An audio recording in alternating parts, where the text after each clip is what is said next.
Have you ever heard the expression, don't throw good money after bad? If you were a geek who studied economics in university like me, then you have heard the expression. Regardless, that expression perfectly illustrates what capital misallocation is. And in fact, capital allocation and specifically capital misallocation are really important concepts for entrepreneurs to understand if we want to grow our business effectively. So in this video, I'm going to explain what capital misallocation is, why it's so important to pay attention to it, and how by understanding what that concept is, you can take a look at your business and make sure you're using your hard-earned money to actually drive growth. Let's dive in. Hey everyone, Eleanor Beaton here, and I am a business coach for women entrepreneurs. This YouTube channel is all about creating simple tutorials and explainers on key concepts in finance, economics, and business that are going to help women entrepreneurs like you grow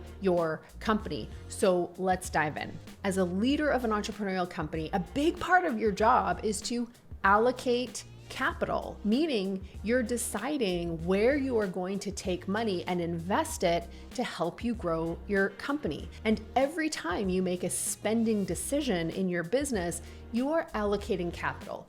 You want to hire a virtual assistant to take some work off your plate, that is an allocation of capital. You want to hire a full-time employee, that is an allocation of capital. You want to attend a conference, and so you pay your registration fee, you pay for your flight and hotel, that is an allocation of capital. So one of the things that we can do if we want to work smarter, not harder, and grow our businesses without all of the hustle is to really think about how we allocate capital to help us grow. And in order to do that, you have to understand what capital misallocation is. So capital misallocation happens when you take hard-earned money in your business and you invest it in a less productive area. So in some ways, it's basically taking money and putting it in a place that's not going to do you much good. And the problem is because you have a finite amount of money, by taking that money and allocating it over here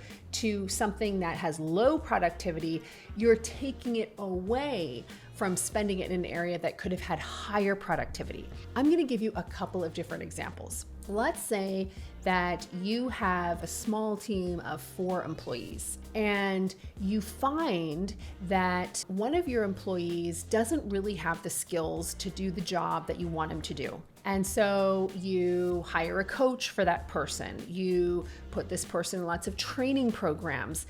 And then maybe you're like, wow, this job is really hard. Maybe I need to hire somebody else.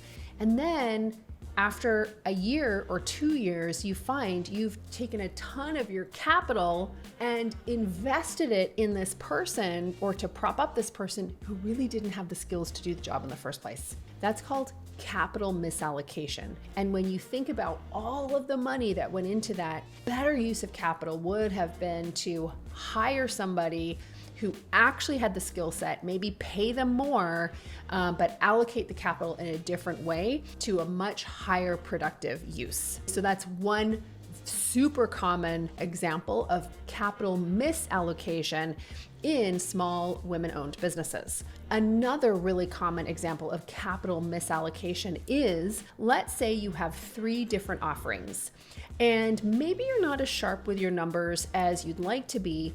And what you don't realize is that you spend a lot of time selling offer A, but in fact, offer A isn't very profitable. And you spend a lot of money on advertising.